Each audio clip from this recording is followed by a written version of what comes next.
안녕하십니까. 무민명리 강의록 149번째 시간입니다. 말복도 지났다라고 하지만은 여전히 날이 무덥기는 합니다. 건강 조심하시고요. 그래도 아침 저녁으로는 선선한 바람이 불어오고 있기 때문에 아마 곧 가을이 될 듯하고, 요즘에 낮에 쨍쨍 쬐는 햇볕은 과일을 맛있게 만들기도 하고요. 그 다음에 곡식을 단단하게 여물게도 한다라고 합니다. 그러니까 조금만 더 참으시면은 불과 한 열흘 정도만 지나면은 9월이 될 듯 하지요. 그러면은 이렇게 한낮에 이렇게 덥지는 않을 듯 합니다. 아무쪼록 마지막 남은 8월의 더위의 끝물입니다. 건강 조심하시고요. 평소와 똑같이 사주 보면서 수업 진행하도록 하겠습니다. 실제 사주 보겠습니다. 정사년 무신월 무신일 개해일에 태어난 여자분 사주입니다. 여자분 사주를 제일 먼저 보아하니까 사주에서 눈에 띄는 거, 오행에서 목이 없습니다. 목이 없다 이렇게 말을 하면은 이 여자는 관의 인연이 약하다 이렇게 얘기할 수 있고요. 무신일주 같은 경우는 여자분한테는 고란살이라 라고 했었습니다. 고란살은 흔히 말하는 외롭다라고 하는 것이고요. 여자분 같은 경우는 혼자 외롭게 있어야 된다. 큰 의미로 따지면 배우자가 있건 없건 그건 중요하지 않고 그냥 혼자 외로움을 떨어야 되는 사주다라고 얘기를 할 수 있습니다. 내 마음을 알아주는 사람도 없고 마음은 붕 뜬 듯하고 호공에 떠인 듯한 내 마음을 잡아주는 사람도 없고 이렇게 얘기할 수 있습니다. 근데 월과 일에서 그 무신이 쌍립하고 있습니다. 그래서 이분은 그런 기질이 어떤 관에 대한, 때로는 혼자 있는 거에 대한 어떤 외로움은 뚜렷하게 있겠다라고 얘기할 수 있겠고요. 지지해 보면은 사신이라고 하는 육합이라고 합니다만은 저는 이걸 형이라고 얘기를 합니다. 반형이다라고 얘기를 하지요. 그래서 형의 기세를 유지하고 있습니다. 그러면 무관사주에 형의 기세를 유지하고 있었을 때는 어떤 일이 생길까요? 이런 경우는 배우자 인연이 좀 어렵습니다. 근데 여자분이 형의 기세를 유지하고 배우자 인연이 없는 사주다 보니 이런 사주를 처음 볼 때마다 하는 말이, 네, 나이에 따라서 이게 달라져야겠지만은 제가 상담했었을 때는 다른 남자와 인연 때문에 문의하러 왔었습니다. 그래서 제가 그런 얘기를 했었습니다. 어차피 인연은 끊어진 것이고, 또 항상 걱정하지요. 누구나 다 한 번의 어려움을 겪었으니 또 다른 어려움을 겪을까라고, 또 다른 내가 혹시 남자를 만나서 인연을 맺었는데 그 남자와 인연이 어려워질까 싶어서 한번 걱정이 많이 됩니다 라고 얘기를 했었습니다. 무신일주가 가지고 있는 고란살의 특징이 그런 의미이기도 하지요. 거기다 좀 덧붙이면은 관이 없는 사주고, 대운에서도 관이 한참 있다가 옵니다. 이분 같은 경우는 46살이나 아직 10년 있다가 관이 오기 때문에, 그럼 그때까지 기다려야 됩니까? 라고 얘기해 볼 수는 있겠죠. 굳이 그렇게까지 할 필요는 없습니다만은 이분은 작년에 상담했던 사주였었습니다. 사주가 무토가 무게합하고 있고 그 다음에 정화의 생조를 받고 있기 때문에 글씨로서는 신약합니다만은 결코 신약한 기세를 보이고 있지는 않습니다.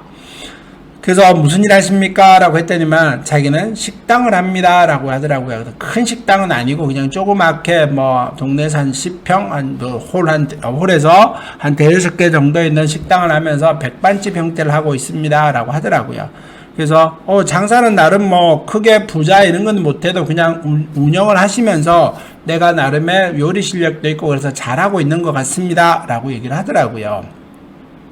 그래서 크게 말하자면은 지금 아주 잘하고 계십니다. 그래서 큰 판을 벌린다라거나 무리하거나 이런 거는 아니지만은 아마 그런 일 하시는 거는 식당 하시면서 장사를 하시는 것 자체는 괜찮고요. 그래서 선생님이 더 욕심이, 장사가 좀 된다고 해서 욕심을 낸다라거나 이런 게까지는 하지 마시고, 그래도 코로나 시국에 잘 헤쳐가시네요 그랬더니만 동네 장사고 조그맣게 소소한 어떤 현장 같은 데들이 좀 가깝게 있나 봐요. 그래서 그분들이 밥도 주로 대로 먹으러 오기도 하기도 하고, 그래서 동네 장사다 보니 크게 어려움을 겪고 이러진 않습니다. 또 그리고 뭐 자기가 큰 돈을 벌려고 하진 않기 때문에 거기서 운영 같은 거는 아무 문제 없이 잘하고 있습니다 라고 얘기를 하더라고요. 그래서 남자와 인연을 얘기했었을 때, 그래서 올해 2022년 되면은 이민년이 되죠. 그럼 이 사주는 이 형의 기세를 뚜렷하게 갑니다. 그래서 무관사주가, 이 사주가 내년 22년부터 관의 운이 옵니다. 임묘진년이 오고요. 그 다음에 갑진년도까지 오지요. 그러다 보니 남자 인연을 분명히 옵니다. 근데 22년은 남자 인연을 만나다 보니 형의 기세가 될 것이니 그것만은 좀 피하자는 뜻에서 그 사귀는 사람이 있습니다 라고 얘기는 하기는 어려웠다. 왜냐 그러면은 자꾸 남자가 뭐 사기 잘한다든가 이렇게 접근을 하는데 자기는 조금 두려움이 있어서 겁이 나서 생각이 많아서 한번 자꾸 망설이고 있습니다. 근데 그분이 뭐 오랫동안 몇 년 동안 지켜봐온 결과 사람은 성실한 것 같고 나름의 뭐 반듯한 사람인 것 같고, 그래서 한번 좀 마음을 열어보려고 하는데, 그래서 한번 문의 왔었습니다 라고 했었습니다. 제가 보아하니 괜찮습니다. 남자분하고 조합은 괜찮으니까 단지 올해만 조금 관계를 조심해서 인연을 맺어 가시고요. 뭐 크게 따지다가 보면은 뭐 어차피 혼자 지내는 건 어려우시니 관련 인연을 맺어 보십시오 라고 얘기를 했었었는데, 이제 이게 57세 대운에 이게 인대운이 오다가 보니 이게 이제 10년 동안 형사를 맡다 보니 관과의 형입니다. 참 어려워집니다. 그래서 제가 이제 그런 얘기는 한번 했었습니다. 어차피 혼자 살기는 어려우시고 때로는 혼자 사는 외로움도 힘들어 하시니까 남자 인연을 맺으시는데, 가능하시면은 뭐 이러저러한 상황들이 있긴 한데 혼인신고는 좀 안 하시는 게 어떨까? 그래서 그냥 두 분이 뭐 서로 마음 맞춰서 한 집에 살고 이런 것까지는 괜찮을 것 같은데, 결혼하는 것도 괜찮기는 한데 뭐 서류 정리까지는 좀 복잡하게 어려울 수 있으니까 고려 한번 해보십시오 라고 했던 그런 사주였었다 라고 얘기하겠습니다. 다음 사주 보겠습니다. 신유년 경인월 무오일 갑인시에 태어난 여자분 사주입니다. 곤명사주지요. 42세고요. 올해 42세입니다. 이분도 올해 상담한 사람은 아니고 작년에 상담한 사람입니다. 무오는 지지에 일지지에 양인을 가지고 있죠. 양인을 가지고 있는 사주에서 양인의 도화의 작용을 가지고 있습니다. 또 식상의 기세가 뚜렷하게 있고요. 그 다음에 관의 기세도 뚜렷하게 가지고 있습니다. 신약한 사주에 관을 가지고 있는 사주고요. 또 무오일주다 보니 일지지의 양인을 가지고 있는 사람은 배우자와 인연이 좀 약하다라고 했었습니다. 그래서 자기는 결혼을 아직 안 했다.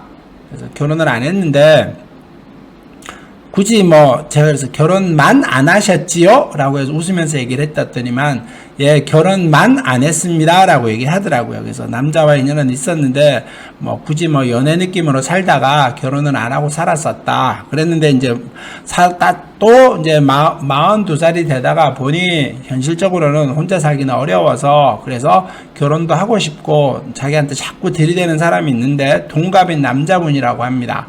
그래서 동갑인 남자분은 그분도 총각이시고 뭐 어차피 이분도 뭐 크게 뭐 재주가 많다라든가 돈이 많다라든가 이런 분은 아니시지요. 활동적으로 하시는 분인데 현장 일을 하십니다. 현장 일 하는데 뭐라고 업종을 말하기는 어려워도 현장에서 직접 일을 하시면서 뭐 그래서 빌라 같은 거 짓는데 거기 가서 일을 하시는 분이세요. 그래서 뭐 기술도 있으시고 능력도 있으시더라고요. 관이 이렇게 충실하신 분이, 식상이 이렇게 많으신 분이 어떤 일을 하더라도 잘 하시겠죠. 그래서 능력도 충분히 있고, 단지 아까 얘기했듯이 이제 막 일을 하려다 보니 이제 뭐 자녀도 없고 이러다 보니 혼자 즐겁고 신나지 않아서 일만 열심히 하고 있는 상태고, 뭐 돈은 많다 적다라고 하지는 않지만 그냥 자기 빌라 같은 건 하나 있고, 그래서 자기 집도 있다. 그래서 남자도 자기와 비슷한 사람인 것 같습니다. 아마 현장에서 만나신 분 같은데, 그래서 올해 몇 개월 동안 같은 현장에서 계속 여러 번 마주치면서 얘기를 하다 보니 그래서 괜찮은 사람인 것 같아서 얘기를 한번 해보려고 합니다 라고 얘기를 하면서 그 사람의 사주도 갖고 왔었습니다. 근데 그 남자분도 재혼팔자였었습니다. 근데 똑같겠죠. 그분도 자기도 그랬다고, 옛날에 사귀었던 사람은 있는데 뭐 말 그대로 혼인신고는 안 했다, 결혼은 안 해서 서류상으로는 총각이 분명하다라고 얘기를 했었다고 합니다. 그래서 이 여자분한테 제가 얘기했죠. 그래서 아마 일지지에 오도화를 갖고 있는 사람은 정이 많습니다. 그러니까 아마 그분하고 인연은 분명히 되실 듯 하십니다. 그래서 인연은 되시니까 만나는 보시고요. 좋은 관계를 유지하고 가시면서 뭐 서둘지는 마시고 이렇게 저렇게 관계를 맺어서 서로 정도 나누고 서로 좋은 인연을 맺어 가시다가 보면은 남자의 궁합학을 바라보니 뭐 나쁘다 좋다는 아니고 그냥 쏘쏘하다 뭐 안 된다까지도 아니고 권하고 싶지도 않고 이런 정도의 조합이었습니다. 그러니까 좋은 사람입니다 라고 하면서 아마 무토는 이 관이 아주 중요합니다.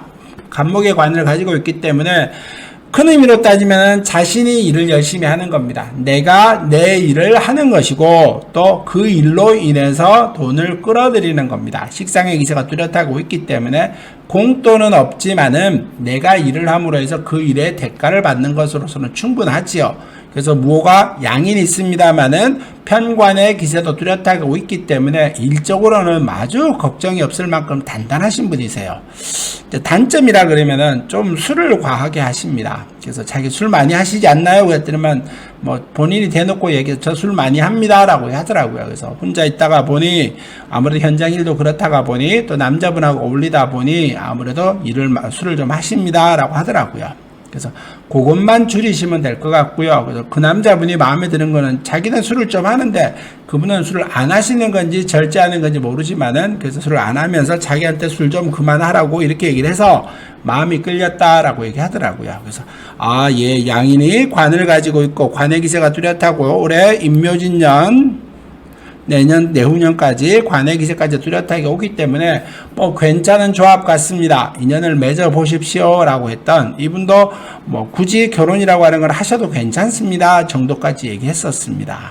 그래서 뭐 어차피 나이도 있고 뭐 한 번에 남자 인연들이 여자 인연들이 다 지나간 분들이기 때문에 문제는 없어 보였다 라고 얘기하겠습니다. 다음 사주 보겠습니다. 이분은 임술년 을사월 신묘일 무자시에 태어난 남자분 사주입니다. 신묘일주죠. 신묘일주는 현침입니다. 정확하고 분명한 기질도 있고요. 신금일주가 정인의 기세를 뚜렷하게 가지고 있습니다.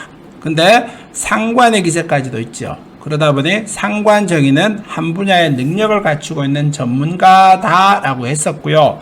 또 신금이 을이라고 하는 재를 가지고 있습니다. 그래서 신약한 사주다라고 얘기를 할 수 있겠지요. 신약한 사주는 토금의 기세를 찾아야 됩니다. 그러니까 토와 금의 기세, 토금의 기세, 토금의 금의 기세. 이러다 보니 운에서는 잘 흘러가고 있습니다. 그래서 이제 문제는 을신충의 기세와 이제 묘수리 합의 기세, 자무형의 기세. 그러다가 보니 이분은 직장 생활 하시는 분은 아니었었습니다. 그래서 자기가 옛날에 공장에서 기술자로 있으시다가 한 분야에서 능력을 충분히 인정받았다가 이분이 그래서 새로 독립을 해서 자기가 이제 그 일을 장사를 합니다. 그 공장에서 만든 물건을 자기가 받아서 장사를 합니다라고 했었습니다. 근데 이제 능력을 인정받는 거와 그 다음에 그걸 갖다가 내가 재물로 운영을 하면서 사업을 하는 거는 좀 다릅니다. 전문가적인 능력이 있기 때문에 내가 하던 일도 잘할 수 있지요. 손으로도 꼼꼼하게 하고. 근데 장사는 내가 일만 잘한다고 해서 되는 건 아닙니다. 이분이 을묘가라고 하는 것이 을묘가 재로 가지고 있는데 그 충과 형을 맡고 있습니다. 그러다 보니 이분이 직장 다니고 이랬었을 때는 크게 문제없이 지났었는데 장사를 하면서 되다 보니 배우자와의 관계가 좀 사이가 써먹써먹해졌습니다 라고 얘기를 했었습니다. 그래서 사실이 이 재가 이제 결국은 남자한테는 돈을 나타내는 것이고 돈과 여자를 같은 것이라 해석을 하는데 이분이 딱 그런 식입니다. 그래서 내가 직장 생활할 때는 월급처럼 받아들이니 뭐 크게 문제없이 뭐 부자로는 살지는 않았었습니다만은 그냥 두 분이 같이 다 일을 하면서 현장에서 돈을 벌어서 그냥 막 부부 일반적인 평범한 사람처럼 살았었는데 말 그대로 남자분이 가게를 차리다가 보니 가게는 손님도 안 오고 손님이 안 오다가 보니 지출 비용들은 있고 그게 코로나 2년을 견뎌오다 보니 매우 힘들어졌다. 그러다 보니 이제 부부간에 좀 다툼도 많고 뭐 굳이 뭐 보험 내던 거 다 자르고 적금도 못 넣고 막 이렇게 되면서 사이가 멀어졌습니다 라고 얘기를 했었습니다. 그래서 뭐 그렇다고 저 장사의 단점, 회사야 월급을 안 주거나 마음에 안 들면 이쪽에서 이쪽으로 옮기기는 쉽지요. 근데 장사는 그렇지 못합니다. 벌려놓으면 접기도 쉽지 않고요. 접는다고 해서 거기서 딱 결말이 나지 않습니다. 뭐 각종 서류 문제, 대출 문제, 금전, 채권 채무 문제까지 복잡한 상태입니다. 그렇기 때문에 쉽게 정리가 안 돼요. 그래서 이분이 참 고민을 하시더라고요. 그래서 올해 이민년, 이분도 똑같습니다. 임묘진년에 기세가 오니 뭐 굳이 돈은 조금 버실 겁니다. 그 대신에 큰 돈 자체는 아니기 때문에 내가 있는 거 관리 잘 하시고, 그 다음에 그걸 가지고 유지 관리하는 데 신경 쓰시고, 어차피 벌어진 일, 그렇다고 해서 부인하고 헤어지라 마라 할 수는 없으니, 부인을 하늘같이 모시면서, 뭐 돈을 못 번다 개념이 아니고, 선생님이 부인을 어깨도 좀 주물러 주시면서, 뭐 이렇게 집안일도 좀 도우면서 하십시오라고 했었습니다. 1년에 몇 번 남자분들이 와서 상담을 하러 오지는 않는데, 이분이 어떻게 우연찮게 남자분이 혼자 오셨더라고요. 그래서 그렇게 상담을 해줬던 그런 사주다. 뭐 이렇게 얘기하겠습니다. 오늘 수업도 여기서 마무리하겠습니다. 공부하는 데 도움이 되셨기를 바라겠습니다. 감사합니다.